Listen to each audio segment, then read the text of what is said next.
पिछले 10-15 दिन से जो हालात इस देश प्रदेश के अंदर बने, आपको आह्वान करूंगा, आप हमेशा वही कदम उठाओगे जो मैं कहूंगा। उठाओगे कि नहीं उठाओगे?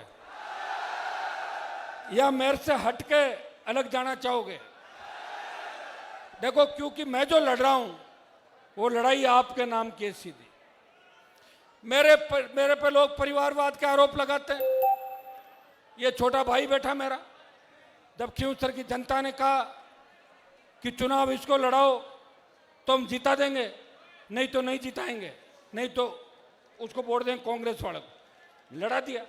फिर अब की बार कहा कि आपके घर से लड़ाओ, ये भी साथ था कि लड़ाओ घर से।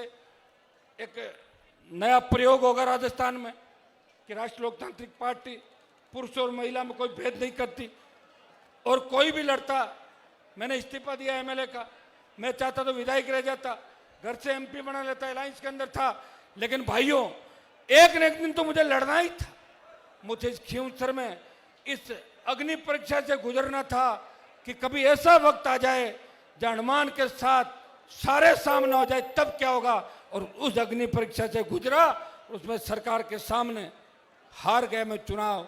मुझे इस बात का दुख नहीं है, दुख इस बात का है 1 लाख हमारे 65,000 शेड्यूल कास्ट, 15,000 मुस्लिम और 20,000 हमारे और समर्थक वोट, 2 लाख वोट को 80,000 वोट वाले दूसरे लोग सीट जीत के चले गए। ये उंगली मेरे पे नहीं उठ रही है, ये किसान कौम पे उंगली उठ रही है। अगर मैं खींवसर में जीत जाता तो गजेंद्र सिंह की मूंछ कटवानी पड़ती, और मैं हार गया, इसलिए वो मूंछ पे ताव दे रहा है। ये मैंने ताव नहीं दिलाया, ये कहीं कमजोरी रही थी हमारे उन भोले भाले लोगों की। एक गांव के अंदर मुझे कहा, मैंने कहा आखिर तुमने मुझे वोट क्यों नहीं दिए? मैंने तुम्हारे पास कुछ भी नहीं था, साइकिल नहीं थी, फॉर्च्यूनर में घूम रहा पूरा परिवार। बोले साहब बड़ी गलती हो गई, जो आपके सामने खड़ा हुआ आपके टोले से निकला हुआ आदमी था। रुको एक मिनट, रुक जाओ तो क्यों कर रहे हो ऐसे?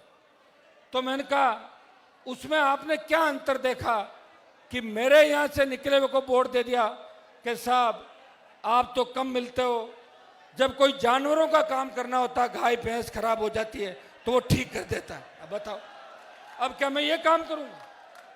क्या मैं गाय भैंस का और जानवरों का झाड़ा जंतर भोपा जी बनाओगे? मेरे को भोपा जी बनाओगे? एक बड़ा नेता बनाओगे? क्या बनाओगे बताओ? बोले साहब इसलिए हमने तो भोपा जी को वोट दे दिए। बताओ आप। अरे यार चलो कोई नहीं, 10 साल बाद और ठीक हो जाएंगे। गाय भैंस का काम मैं तो नहीं कर सकता, वोट मिले या नहीं मिले और देखेंगे। भाई मैंने तो मेरी तरफ से पूरा प्रयास किया